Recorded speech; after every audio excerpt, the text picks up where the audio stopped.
Well, hello and welcome to the Trusted Podcast. I'm Blake Johnson, your host. Today we've got Sarah St. John on the podcast, and she's going to be talking about being a frugal entrepreneur or frugalpreneur, I believe, if I'm saying that right. That's the name of her podcast. So, Sarah, welcome to the show. Well, thanks so much for having me. I appreciate it. Yeah, we're excited to have you on here. I'm a big believer in entrepreneurs. An attorney, my favorite part of my job is actually helping people set up new businesses. So I'm excited to have you on the show and talk about that today. So why don't you start off giving us a little bit of background about yourself and what makes you the trusted expert in your field?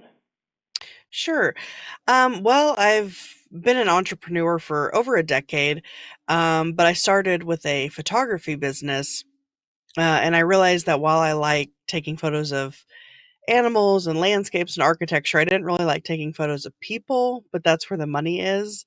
I was doing weddings and portraits, and but the bigger issue was how expensive it was becoming to maintain, like camera equipment and all that.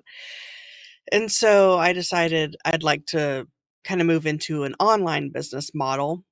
And so I started researching all these different ways to make money online. And I was doing like drop shipping, affiliate marketing, blogging, all these different things.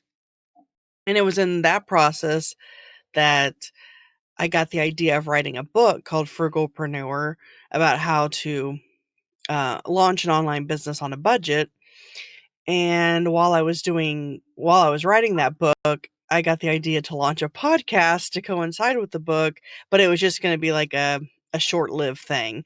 I was interviewing like the CEOs of the different companies that I talked about in the book. But I was realizing I was getting more leverage and traction with the podcast than the book even. So I've continued on the podcast and have almost 70 episodes now and have no plans of stopping that. So that's kind of now my main thing is the podcast called Frugalpreneur. And I've written a couple other books. Um, like I wrote Authorpreneur about self publishing and then Podcastpreneur. It's kind of almost like as I learn something, then I turn around and teach it through a book or a podcast or whatever. But yeah, so that's kind of the long story in a nutshell. Okay, great. So I think the saying's been around for a long time. Says you have to make you have to spend money or you have to have money to make money. And it seems like you're very passionate about this not necessarily being the case. So why is that statement not necessarily true in your eyes? Um, well, I mean, I think the statement is true to some degree, but I think you can start out close to free. Um, like with an online business, the nice thing about it is that you usually don't need an inventory. Well, it depends. If you're doing drop shipping, you don't need to have an inventory, and there's not a lot of overhead expenses. I mean, you need a website, well, and a domain for the website, which you can get for $1 at oneandone.com. And then a website is free if you go with WordPress, except for the hosting part of it, which you can get for like $3 a month. Um, and then, you could create a logo in Canva for free or go to Fiverr and spend $5 um, to have someone create one for you. And then and I recommend for that you should start an email list from the get-go, um, regardless of what you're doing. Uh, and one I just recently discovered is SendFox, which it's free up to 3,000 subscribers. Um, and what for content creators especially, it's useful like if you're a blogger, a podcaster, or a YouTuber because you can put in your YouTube link or your RSS feed for your blog or podcast, and it'll automatically generate um, basically weekly newsletters with your latest podcasts and blogs and YouTubes. And so, yeah, so you could get started with an online business for like 5 or 10 bucks with just, a domain, a website, the hosting, an email marketing platform. And then I recommend being on social media, but not having your full present. Like, you need your own website, not just social media. But yeah, so you can start really affordably. Yeah, I think a lot of times people get caught up in the idea of, grandeur with, this is what I want to do, but it definitely needs to, kind of be, you don't need all that stuff to get started. You need to start somewhere, show you have a viable option, and then as you produce profit, that's when you can grow and scale. I recently finished reading Profit First by Mike McCowlitz again, and that's one of his big things is when he got into growth mode, he never made money because he was so focused on growth. But if you take the profit first and focus and keep your expenses down, you can actually be far more successful because you will squeeze the most out of that business and trigger your creativity. And I think that's a big part of being an entrepreneur is learning how to be creative. Mhm.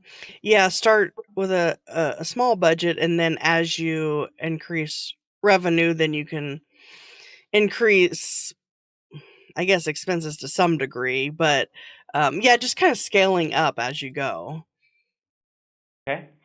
So I think devil's advocate argument here is aren't there a ton of free services out there that are not necessarily quality, and you're just going for the cheap options, not necessarily going to serve you best in the long run. So what's kind of your argument to that, or how can listeners determine what is a quality service that's provided for a low cost or free compared to some of the ones that are just not quality?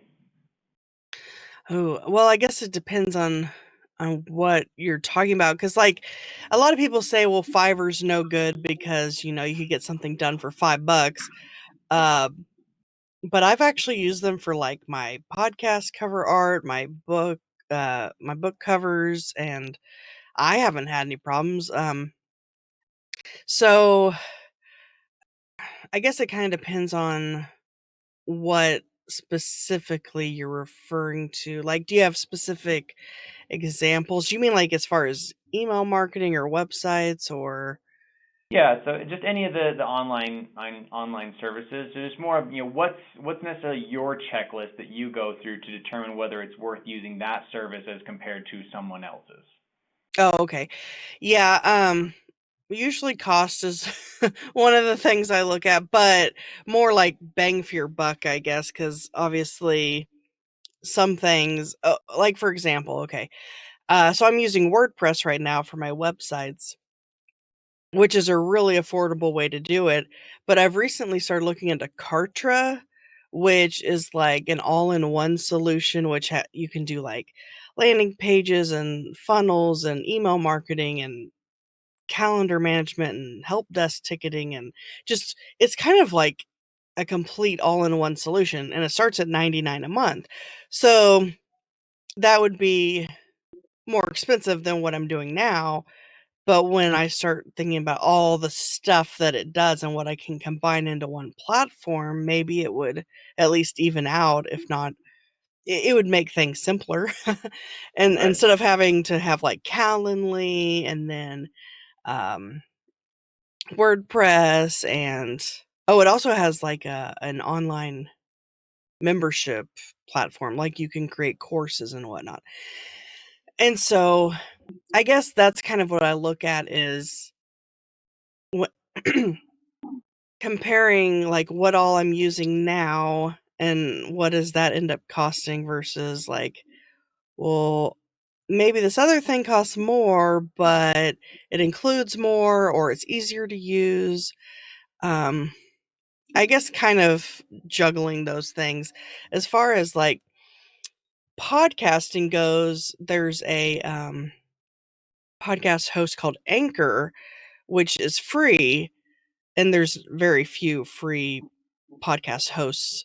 Um, and so a lot of people will jump on that, but I've heard that it's not ideal I don't know if they fixed some things, but last I knew, like, they kinda own your feed, or they distribute it to Apple for you, and you can't access, like, your analytics and stuff. I'm not sure of all the details because 'cause I've never used Anchor, but I guess that would be an example of a free service, but having some downsides, like, it's worth paying probably 5, 10, 20 bucks a month for your hosting somewhere else to have access to your analytics and stats and being able to just track and change things and whatnot. So I think a lot of times I guess there's no such thing as free when you think about it. Because, I mean, for example, like Facebook is free, but you're having to sit through ads. Like they're monetizing it. So no matter what thing is free, it's getting monetized in some way, shape, or form. And either you're being used as like the product so that they can like advertise to you, or you don't have full control and things like that. So, Yeah, I think it comes down to, what is your end goal? Is it going to satisfy that? But don't do free just for the sake of free. There needs to be some sort of comparison done to say, all right, does this make sense to spend this cost, and can I do without it? Can I do without this service? I think a good rule of thumb is, can you go a week without it? Okay, you can go another week, and then see if you actually do need the service, and then that tells you whether you need it or not. Because I think a lot of times we get bombarded with advertisements, as you said, on our social media, and we think, oh, that looks cool. Oh, it's only $10. I can do that. But that $10 a month times 10 other services you're paying for, it all adds up. mhm. Yeah, exactly. So that's why I'm kind of looking at Karcher, because it's like $100 a month, but it's including all these things that I'm maybe paying $10 a month for. So, kind of weighing the pros and cons. Okay. So give me your top three low cost marketing tools. I know you mentioned email lists as one, but what are some other things that entrepreneurs can do to be creative to get their marketing done? Okay, yeah. So the email marketing, and I mentioned SendFox. Another one would be MailerLite. That's also free up to I think 2,000 subscribers, and you can create landing pages and lead magnets with that. Um, I would say, well, speaking of lead magnets, there's a site called Beacon.by, and you can create lead magnets like cheat sheets and ebooks and all that kind of stuff. Um, for free actually on there. They do have a paid plan. Yeah, because a lot of things, are freemium. They'll have a free plan and a paid plan, but right now I'm on the free plan, and that's been pretty cool. Let's see. And there's one called Designer, which is similar to that, but I think it's like $30 a month or something like that, where you can create, like, turn your podcasts into ebooks and all kinds of stuff like that. Um, let's see. I What mean, I guess. about, I saw something that interested me on your website. You talked about Pinterest for business owners. So that seems counterintuitive to me because I don't ever get on Pinterest. So talk to me about that. How does Pinterest help business owners? How could they use that as a marketing tool? Yeah, it's funny. I actually interviewed a Pinterest expert for my podcast. That episode hasn't gone live yet, but um, basically, how I use Pinterest is every time I have a new podcast episode. Um, well, actually, so I create a separate piece of artwork per episode, and I do that in Canva for free. And then I use crowdfireapp.com for my social media scheduling, and it includes Pinterest. So I send it uh, the image and then the link to the blog post that has that episode and the show notes and everything. And I schedule that out to all the social media platforms, including Pinterest. And the thing about Pinterest is a lot of people think it's a social media platform, but it's actually more of a search engine like Google. Um, and I know a lot of people think of it as like a place to go for recipes and things, but even if you did a Google search for how to market or whatever, or you can go to Pinterest directly, but even Google, and a lot of times a Pinterest result will pop up. Um, so it's like a search engine, but more image heavy. Like you could create an image that says the top 10 business tools or something.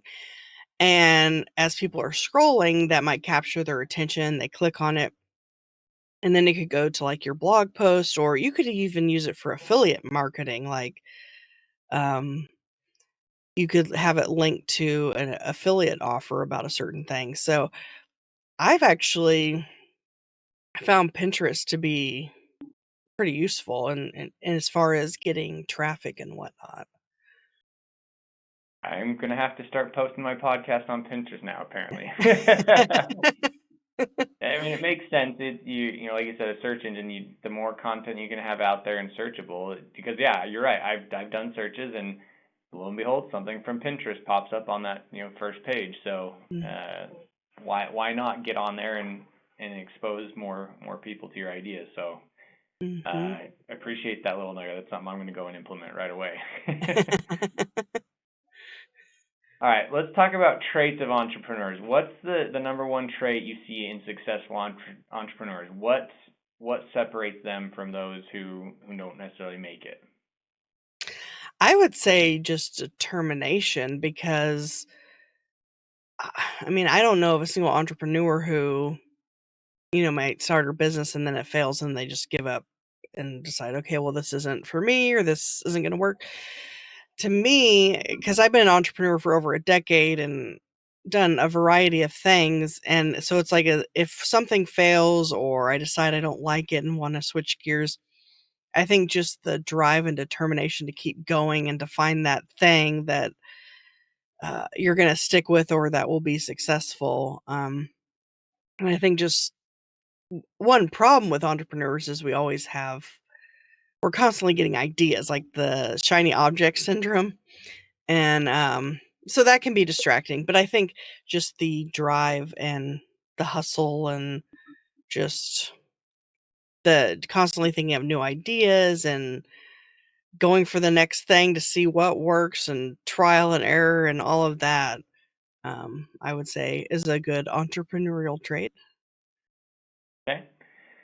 Um, so I know you've said most of your stuff is online businesses. Do you think the strategy of keeping costs down and using a lot of those online free or low cost services can work in the traditional business model? You know, whether it's an auto shop or a realtor or whatever the case may be.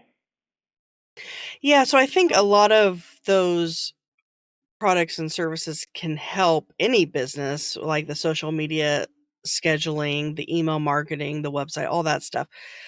The thing though is, with like a brick and mortar, of course, you can't run it too affordably because of overhead and expenses and whatnot. But as far as the online side, because even if you have a brick and mortar of some sort, you're going to have an online portion to the business. And so I think the online part can be run affordably no matter what kind of business you have. And you really need the same tools for anything, really. The difference is just the overhead expenses, I guess, of a brick and mortar, and that's kind of why I'm personally staying out of that after doing the photography business, but, each to their own, of Do you course. see that a trend of that becoming more of just in general, we're not going to see the office buildings as much, with COVID, everybody learned how to work from home. And I think it was a pretty successful forced experiment. So do you think we are going to see more of that going away from traditional brick and mortar, or are we still going to have people going back to work? Oh, yeah. Well, of course, it depends on the industry because some places you have to have a brick and mortar, like you're talking about, like an auto center. I mean, you can't do that online, but or a dentist or a doctor. Well, a doctor you can do some of it online, like a doc or teledoc. But but yeah, so there's definitely going to be fields where you have no choice. You're going to have a brick and mortar. But for the most part, a lot of businesses where people were going into the office and stuff, a lot of that stuff they can do from home.